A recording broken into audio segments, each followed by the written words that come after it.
All right. Hello, everyone. My name is Jace Norton, and I'm accompanied by Maria Gaspar. We are the co-chairs for the NCIHC Languages of Lower Diffusion Work Group. And welcome to another podcast from the LLD Work Group. Today we have our guest, Devin Gilbert. We're happy to have Devin with us today. Devin is an associate professor at Utah Valley University in Utah for the Spanish language, as well as translation and interpretation. And we have some exciting things to talk about today in relation to some of Devin's work that he's been doing and how we've been collaborating to provide more accessibility and more resources and training for speakers of some Indigenous Mayan languages. So very excited to have you today, Devin. Thank you so much. And I'll go ahead and let you introduce yourself. Yeah, thanks for having me. So, like Jay said, I'm an assistant professor of Spanish translation and interpreting, and I love my job at Utah Valley University because I'm almost exclusively teaching translation and interpreting, which is kind of my wheelhouse. I learned Spanish as a missionary for the Church of Jesus Christ in Argentina, in Cordoba. And I kind of fell in love with language ever since then. And that's what I studied in college. And then I ended up doing a lot of things in between college and graduate school. I have a tiny bit of experience with languages of lower diffusion because I worked for a nonprofit for the better part of a year in Mozambique. Oh, And cool. it was really fun opportunity. We were teaching a lot of courses to community members to help them start their own businesses. And we were also sponsoring girls to go to school, to high school, because it's not free there. Mhm. And it was cool because when I would teach classes, I'd teach them in Portuguese, and in like real time, the classmates would be interpreting for each other into Mhm. their language that they actually used more often than Portuguese, right? Which in Wow. that area was Xishangana or Shironga. And so I got to learn, at least I've learned a little bit of one language of lower diffusion. Sure, sure, sure. And then I taught dual immersion Spanish at an elementary school in Ogden, Utah for a year. I got my master's at Wake Forest University in interpreting and translation. And that's where I really started interpreting, mostly medical, is where my experience is. I've done interpreting as well in asylum settings, but not Mhm. in the courtroom, just Sure. between lawyers and their clients. And I then went on to do a PhD at Kent State University in translation studies in Ohio. And before I finished my degree, I was working here at Utah Valley University, and I've had the pleasure of building a Spanish interpreting and translation program, and I've absolutely loved working at UVU. Cool. That's amazing. And I think it seems to me that it's maybe fair to say that there's not a whole lot of interpretation translation specific programs in existence currently. It's a little bit more of harder to find. At least that's what my understanding has been. It's the school that I went to, for example, Brigham Young University, also here in Utah, to my knowledge, does not have an interpretation program. It might have a translation program, but safe to say, I think that it's not a hugely common, major, for example. So that's really, really cool to hear that you've been able to work on that and develop, that program for the Spanish language specifically with, interpreting. Yeah, Um, 100%. I actually have a lot of friends over at Brigham Young University, and they do have, to my knowledge, a minor, kind of just like mm, UVU. They might have a major. I'm not completely sure. And they do have a few interpreting classes, but it's true. It's less common, much less yeah. common. So I want to talk about your, I guess you could call it your baby. I know that you have a website called TERP that is geared towards providing practice materials and other resources for interpreters. Mostly, my understanding is that mostly it's like medical interpreting.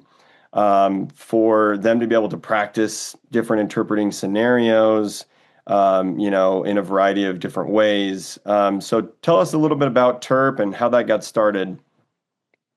Yeah, so when I first got hired, there was a chance to apply for grants within UVU within our college. And I loved doing role plays in class with my students for interpreting, but it was really hard to give them quality practice opportunities outside of class, especially Mhm. back then because it was during the pandemic. A lot of volunteer opportunities had kind of fallen off the map. Sure. Now I have students doing a lot of volunteer work in the community, and that's, I think, maybe the best source of practice. But I proposed building this online library of interactive interpreting dialogues.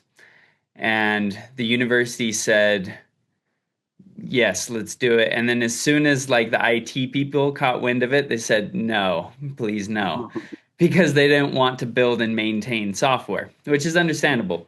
Sure. But what ended up happening is they paid for the content creation, the College of Humanities and Social Sciences at UVU, and I just built the software on my own. And Okay. it's evolved slowly every summer when I have time to work on the Mhm. software. Mhm. And now we have, I think, for Spanish to English, somewhere around it's somewhere over 35 different practice dialogues. We have legal scenarios, mental health, medical, school interpreting, a Oh, pretty good cool. variety of things. Wonderful. Well, that's amazing. And again, I think that just in general, there's not a ton of great resources out there. So it's always really great to hear about different projects that are providing some more resources. And then more specifically, when we start talking about languages of lower diffusion, uh, there's really nothing, right?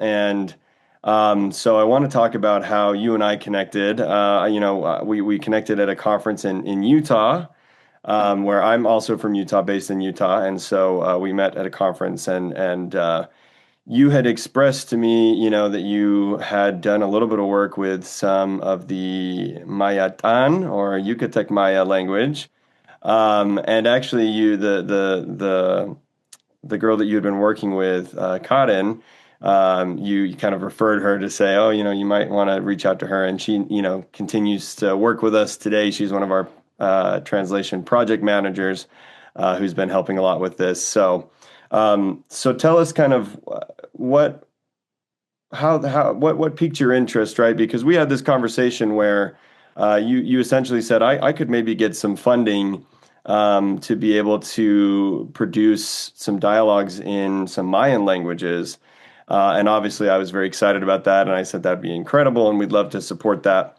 And we went through with that, and we're going to talk a little bit more about that, the results of that. But what kind of piqued your interest? Why would you have interest in something like that?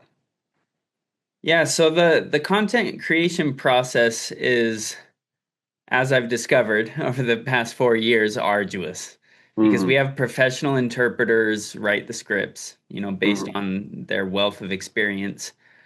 And we put a lot of effort into making sure that they're authentic scenarios. Hmm. And, myself, other employees that I work with, we edit them and then they go to a recording booth with voice Hmm. actors. And a lot of the times, a lot of the editing happens in the recording booth because as someone is doing the acting for a line, they'll say, okay, that sounds weird. Yeah, So right. That's not a natural let. Yep, yep. they're like, oh, I need to change that. And so all of this effort has gone into the content. And then every single time I've talked to anyone about it, they're saying, well, is it available in Japanese? Is it Mm, available in Chinese? Is it available in Portuguese? And when I talked to you at the Utah Language Access Conference, I think we were actively localizing several of the dialogues for Russian, which was more involved than I thought. All of a sudden, you have to change cultural references like names. You have to hmm. change things like references to food that don't Mm, resonate with Russians, right? And yep. And in the case of Mayan language, they're already existing within a Spanish-speaking environment. And so I was thinking maybe these would be a little less intensive on the cultural adaptation side of things because Sure. they're already embedded in a Spanish speaking culture. And I am able to find, luckily, sources of funding. And so I kind of just have always, anyone I've talked to said, hey, are you interested in collaborating with me to put this into your language? Yeah. And you were one of those people that said yes. And it wasn't just a yes, but it was like an ambitious yes, 8 different Sure. languages. Yeah. So yeah, so I guess let's talk about sort of the scope of the project that we did. So in the world of Mayan indigenous languages, which has been one of the obviously the focuses of my company, I speak Quechua, which is one of 30 Mayan languages still in existence, still spoken today. There's sort of 8 languages that are probably like quote unquote the most sort of common in terms of how often you see them, especially here in the United States. So those languages are Kekchi, obviously, and then Quiche. We have Kanhobal, Akateco, Chuj, Ixil, and Kaqchikel. So those are the languages that we said, let's get some dialogues. If we're going to do this project, let's try and get as many different languages as we can. And so we worked to put together a few different dialogues into these 8 different languages. So that was kind of the scope of the project. It's still a work in progress. We have, some the initial uh, sort of dialogues are out there, and now the process is the review process. So, Maria, I wanna turn to you now and ask. Your perspective. Obviously, I kind of mentioned this, but as a interpreter for the Chu language, what what kind of resources are out there for you to hone your ability to interpret into the Chu language? So first, good morning to you all, and nice meeting you, Devin and Jace. As this is my actual first kind of like co-interviewing, and Yes, so I'm very excited about it. And I'm mostly like on the observing mode today. sure. Jace is doing the leading, but I'm very excited for to see what's ahead. So, Yes. as an interpreter, I interpret for Chu mostly, and one thing is that the lack of resources for training there isn't much. I mentioned as I had my interview with David a while Hmm. back. Yep. One of there's some videos, very few words. Wait for me. My first native language is Chu San Sebastian, and Hmm. Chu has 2 variants. So Chu San Sebastian and Chu San Mateo, Ixtatan. So I've had to since because of the demand, I had to learn the other variant of Chu, and the way that I found it helpful for me was mostly going to YouTube channel and practice with the Bible, which they have Mm. it up on YouTube. Mostly that was it because as we had talked earlier, there is not much written material. These Hmm. languages are not taught in school, so Hmm. I myself don't do translation at Right. all Yep. because I don't have the abilities to do it. I do only interpreting because I grew up speaking the language as the majority of us. There might be a couple who can actually read and write it. I Hmm. can try to read just a little bit. I can Yeah. understand, but even I cannot read and write that language because they don't teach us that in school. So Yep. there isn't much material out there, unfortunately, and we just have to like work and use what's available, really. Yeah.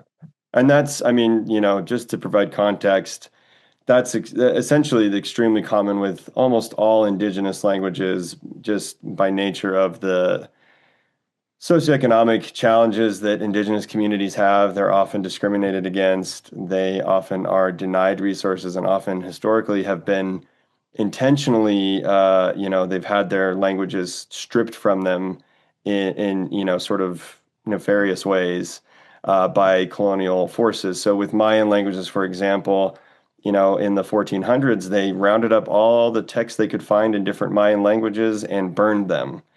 And the literacy in Mayan languages was not probably high at that point in time because the civilization had sort of seen its zenith and had declined.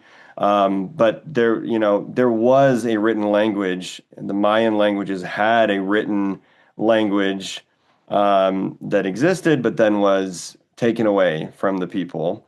And so part of the problem, right, is you have these people that then all they have is the oral aspect of the language. And in the 1900s, anthropologists and linguistic anthropologists came in and developed a Roman-based script for, the Mayan languages, for example. And this is, again, very common for a lot of indigenous languages where, people come in with the background in linguistics and develop an orthography. So, the letters and how we're going to write the language. And so it exists, right? There is, you can write in Kekchi, you can write in Chu, but like you said, Maria, it's not taught in schools and it's a, relatively new thing. It's not like this is how, your people have always written the language.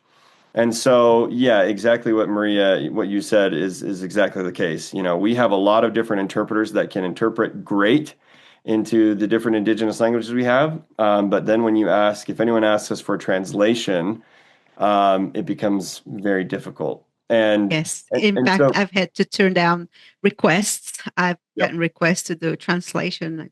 I have to say, unfortunately, I don't do translation because it's complex. It's not the same. You have to know where the apostrophe, the accent goes, and it's just more complicated than speaking. Well, and on that note, just, when we get requests for translation, we typically, even though we're able to do them, we have resources that can do them. We strongly encourage all of our clients to not pursue written translation unless it's, absolutely necessary, or if it's something that because, typically most people that approach us and say we want a translation, usually it's because it's like a public information that, we need to disseminate, or, it's a communication to a parent about a child in school. And obviously, just like we're talking about, literacy is not, it's pretty non-existent when it comes to indigenous languages. And so, we have to kind of educate our clients and say, we can do a translation for you, but the person that you're needing to get this information to will not be able to access it if we just do a translation. So we don't do translations unless it comes with an audio recording of that translation for that reason. Because sometimes, even though one example, like we have a school that we work with who said, we want to send a message to a parent. And so we said, well, let's not do the translation because it won't do us any good and it's just kind of a waste of effort. If it's just a short message, let's do an audio recording and we'll just send that to the parent, and that will work out much better. Obviously, if it's something like, oh, there's this book that we would love for, like the Bible or something that we want to translate into an indigenous language, that's different because that's important to try and help people to start learning how to read and having more resources to read. But when it comes to language access, right, like I need this information about a court hearing or about whatever it may be. The oral component is what's most useful because the written component is not, people are not able to read and write. And so with this project specifically, what we did is we had to find individuals that speak these languages that also are able to read and write. And again, just like you said, Maria, pretty much, the people that know how to read and write in indigenous languages, it's because they've specifically gone on and studied, their language and specifically have worked typically in translation, usually with the Bible, right? I would say it's yes, and I was about to mention that in Chu we do have the Bible, so Yep. it took like a group of people to focus only on that, Hmm. translating the Bible. And so you will find the Bible in Chu. And like Jay said, there will only be a very small group of people who have done specifically that, and Hmm. that's pretty much. Yeah, and I mean, there's really uh, not much else for most of the Mayan languages, and I mean, I think it's fair to say most other indigenous languages. The Bible and religious materials are typically the only things that are being translated as far as like materials, Mhm. which is great. It's great to have the Bible. It's great to have other religious materials, but it's certainly not. It's not enough. And so, as this is not really related to language access and interpreting, but it's sort of runs parallel to this issue where we do need to find other things that we can have that can serve as resources for people to be able to learn literacy in their languages and things like that. Well, that's Um, nice because TERP has the audio files and the transcript together with each other. So Yep. I And guess so, we're I mean, building. exactly. I mean, anything that we can do that has that ability. And so, we were able to find people that had that experience and are able to provide the written translation. And then they took the written translation and provided the audio recording of them reading that translation. And so that's what we have on this TERP project. We have a series of, I think we did 3 different dialogues for each of the 8 languages. And we are now, Devin is rolling those out, getting them up on the website. And the next kind of step of this process, because the resources are so limited, we are now in the process of the revision, and sort of editing and quality for these dialogues. We talked about this, Devin, but we don't want to just do this to check a box and kind of say, oh, look how cool we are, and then not have the finished product be actually useful and relevant, right? I mean, that's not what we are aiming to do here. We really want it to be a useful resource to interpreters to be able to, potential new interpreters, right, and even experienced interpreters to just get a little bit more practice and get some exposure and things like that. And so, just for example, I helped to do a little bit of revision on the Kekchi. As I listened to one of the dialogues, I noticed some things that were just not accurate, not right, and a lot of that is just like the translation, wasn't done correctly, maybe, or maybe just an error in the recording. And then some of it, like we talked about, is like you listen to it and you think, oh, that's not how most people would say this, or it sounds unnatural, right? Let's revisit that and maybe see if we can update that. So, Maria, have you had a chance to kind of look at the Chuch um, dialogues on TERP at all?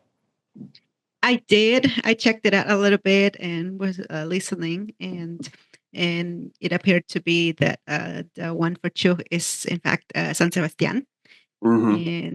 and yes, just like you said, there are some things that are a little off, but again, because some of the things are the people in Guatemala are not familiar with, that they Yeah. exist here in the U.S., so that usually has to do with it. Yep. Yep. And sometimes there's just not context, right? They're just recording a line. And Hmm. so if you're missing a little bit of the context. It can affect Right. that for sure. So I'm going to share my screen here so that everyone, if you're watching the episode of the podcast, this is the website. It's TERP, right? So they've got this fun little dinosaur logo. And this specifically is the page that has the Mayan languages. And right now, you can see we have English to Spanish, and then we have Kichemam, Kanhobal, Ishil, Kakchikel, Akshi, Akateco, and Chu. Um, and like Maria mentioned, right now we don't have different variants for each of the languages, so we probably should update this to say Chu, San Sebastian. And with Mam, for example, Mam's another one that has quite a few different variants that are different enough that you kind of have to name them. Um, Quiche, I think probably we can leave as is, but eventually there's a couple variants of Quiche that are different enough that they would need their own. Quiche Hoyabach is like very different. That's something again that we have to sort of be aware of and really work towards, and again, not settle with just saying, "Oh, look, we did it." Um, so you'll see, you can look at these different dialogues here. So right now we have this one that's been uploaded, and you can see here it's got the difficulty level, which is beginner. The domain is medical, and this is in an intensive care situation. And so the summary is that a doctor meets with a patient's family to update them on his condition following a complex surgery. And there's a couple different modes you can do here. There's practice mode, role play mode, and review mode. So we'll go ahead and do review mode that will let us kind of look at these.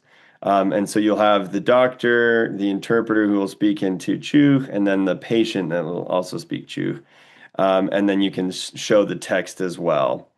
I mean, I think that safe to say that this is really just a great and cool project, and not to like toot our own horns here, but I think that this is exactly the kind of thing that we as an industry need to be doing as much as we can to support speakers of languages of lower diffusion to really help them. And the next step, and we've talked about this, Devin. We need to have this same dialogue in Spanish, because with the Mayan languages, you have a lot of resources who have the skills and are able to interpret but don't speak English. And when in this industry, when we talk about language access for languages of lower diffusion, we can't afford to not tap into every resource available. And often with really any indigenous language, you usually have some other, colonial dominant language that often speakers of these indigenous or lower diffusion languages will have either limited proficiency in or will be fully bilingual in. And so, yeah, in the example with the Mayan languages, we have a lot of resources who are able to help, but don't speak English, are not comfortable in English. And so it's really critical for us to be aware of that and then to, remove barriers to entry for people who have those skills to be able to interpret, even though they don't speak English. And that's, as a company at Maya Bridge, that's really been a key as to, how we've been able to meet the demand and get on-demand interpreters in indigenous languages. The reason is that we are not limiting ourselves to only English speakers. We're doing, anyone that speaks the language and speaks Spanish, and then, we can provide a relay. So we're excited to hopefully get the Spanish version of these dialogues up as well. And again, having the ability for an interpreter who, like Maria, is not able to read very effectively in Chuch or one of these languages to be able to hear it, and having sort of the audio glossary is just really, really great. So Devin, what are some of your upcoming goals or anything you'd like to continue working on with TERP? Well, what I'm really excited about is because we already have English to Spanish dialogues, we're going to be able to merge the resources already created for those with what's been created for these 8 Right. different Mayan languages to have Spanish to Chuch, Yep. Spanish to Acateco, all of that. And so I'm excited about that. But more than that, what I'm excited about is we're going to essentially create a group for all Mayan language speakers on TERP. And what will likely happen is, for example, your company would maybe manage that group and just get people the access code to join it, right? Yeah. Just so that they have access. And what comes with access to TERP, the dialogue you just showed is actually open. Anyone can go use it anytime they want Yep. because it was created for an open educational resource by colleague of mine, Vicente Iranzo, who used to be at Weber State.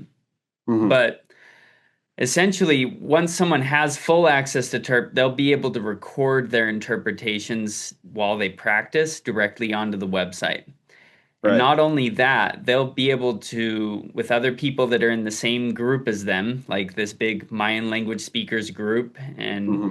they'll be able to just instantly share that practice session with another interpreter and ask for feedback.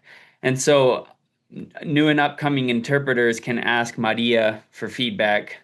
And, as long as you guys orchestrate that process of, how can we have more peer-to-peer collaboration, I'm really excited about, social collaboration to become a better interpreter. Mm. There's a lot of people that have constantly been in my ear about like, where's the AI? And I always tell them, we're just going to have to use I. Right. Yeah. HI, human intelligence, right? Exactly. Yeah.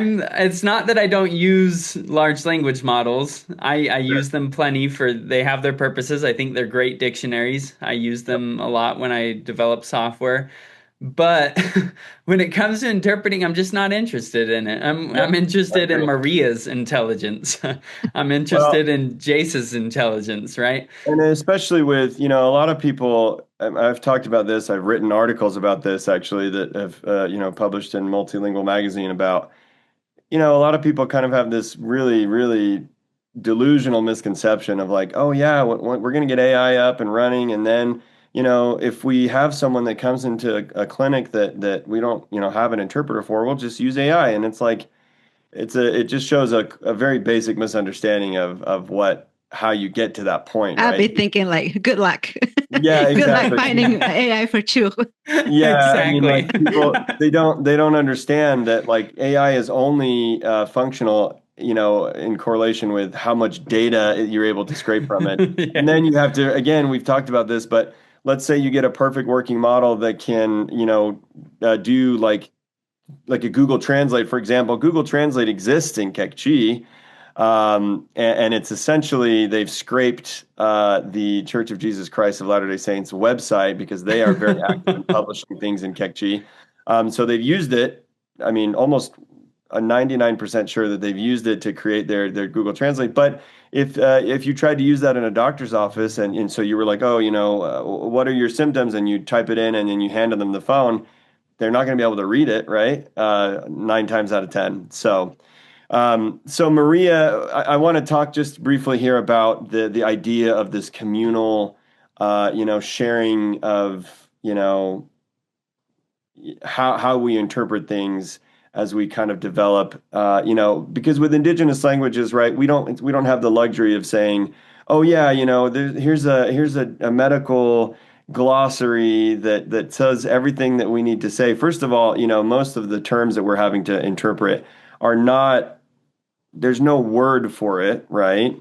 And so then it becomes, how are we going to describe it? What are we going to say for this? So, how important do you think it is to be able to collaborate with, for example, other interpreters of Chuch to be able to, get a little bit of consensus on, I think I would say this kind of like this is how I say it. How important is that in interpreting for your language specifically? Well, it is because for these indigenous languages, like we mentioned, there's no such thing as word for word Hmm. because it's just impossible. Yep. And I've said it before, maybe in the elderly community, Hmm. they might speak a more fluent Chu per se, but then younger generations are not familiar with those words. Hmm. So we, as an interpreter, we have to kind of like rely more on the definition and Hmm. a lot of borrow Spanish words because some words that might exist, but not might not be familiar to other people. So they'll be like, Sure. "What are you talking about?" So Yeah. it's more in definition and usually like when I interpret, Hmm. and I tend to take longer. So, Mhm. Mhm. and sometimes the provider or whoever says like, wait a minute, you're not speaking you're not speaking Spanish, are you? In fact, I had an attorney say Mhm. that, wait, you're not interpreting Chu. I said, I am, but we use a lot of Spanish words to fill in Mhm. their Mhm. borrow because we don't have 100% Chu only. We have a Mhm. lot of borrow words because one part of the languages have been disappearing with generations not speaking them a lot, not like older generation did. Yeah. So yeah, that is one of the main things is that the interpretation is it's mainly by definition rather than interpret word Mhm. for word. Yep. It's such an And interesting situation because you could look an English speaker in the eye and say, how do you think the word nation and doctor got into English? That's not old English, right? yep. Languages change. Right. Yeah, and I was going to mention that as well. And, that's important to realize, it's okay. Like, that's how all languages are. There's no language that is purely that language and has no influence from any other language. That doesn't exist. That's not how the world works, right? The English language, one fun fact for any listeners, we actually use several indigenous words that we have, adapted into English. For example, hurricane. Hurricane actually comes from the Mayan hundrakan, which is referring to a one-legged sort of deity that was supposedly responsible for sending these big storms. And so the Spanish then, they adopted that to huracan, and then we in English adapted it to hurricane. So, this kind of thing it happens all the time, and it happens not only, Mayan and indigenous languages don't just take from bigger languages. We've taken a lot of different, Chile, for example. Chile comes from Nahuatl, foods and animals in different places, different things come from other languages. So it's important to remember that. But yes, I think that community access of being able to share, this is how I would do it, this is how I would say this. When you're talking to an older, like you mentioned, Maria, this is an older generation. So it's if you're talking to someone older, you probably should actually use this word, and then coming to some consensus on, yeah, this Spanish word is generally pretty understood by the community, and so it's fine to use it. We don't really have to worry about explaining it. I think a good example is immigration, right? Immigration, I would say that 99.999% of speakers of Mayan languages, for example, are familiar enough with the word inmigración in Spanish. They know the concept. So we don't have to say, the law of the crossing of the borders of the land, right? We don't have to make up some Right. term that's purely in Mayan, because that would be more confusing to them than just saying, "Oh yeah, inmigración," right? So I do think that it's really important for us to kind of collaborate.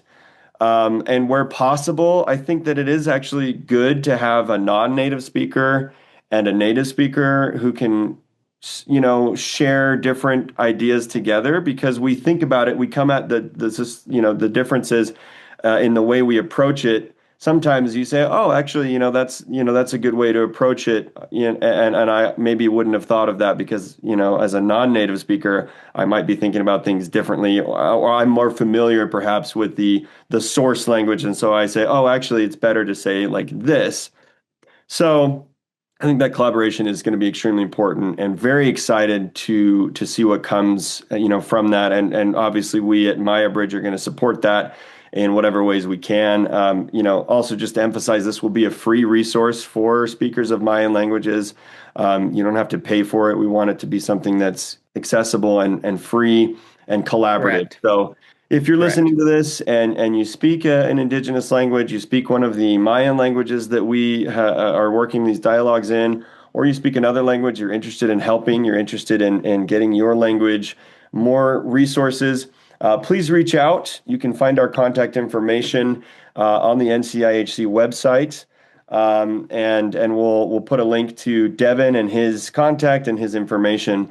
And we would really love to continue working on this and any other efforts that are going to help communities of Indigenous language interpreters to get into the field, to continue developing their craft, and to continue the work of improving language access.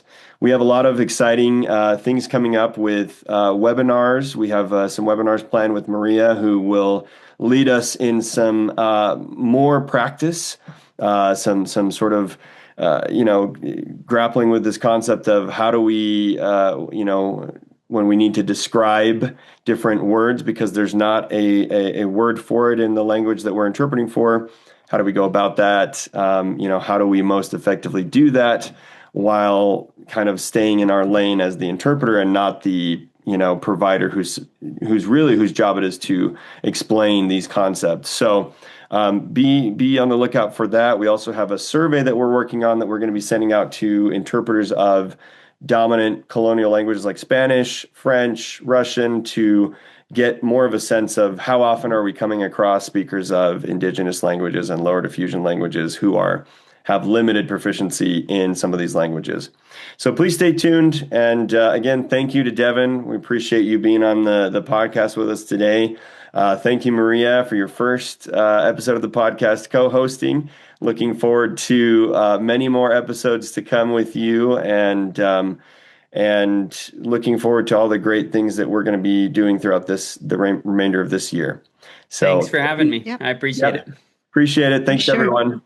For sure. It's great seeing you. Thank you, Devin. And we are very excited about what we are planning. And hopefully this will be a good and useful resource for everyone that comes across it. And I'm very happy to be part of anything that has to do with helping the community or our interpreters and bring awareness about the Indigenous and lower diffusion languages. That I'm all about that, and so just very excited. Thank you all. Yeah, thanks everyone, and we'll have information with this podcast, links to the TERP website, of course, links to the Maya Bridge website, links to connect with Maria.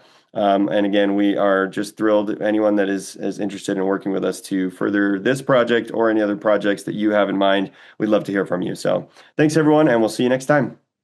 Thank you. Thank you. Have a great day.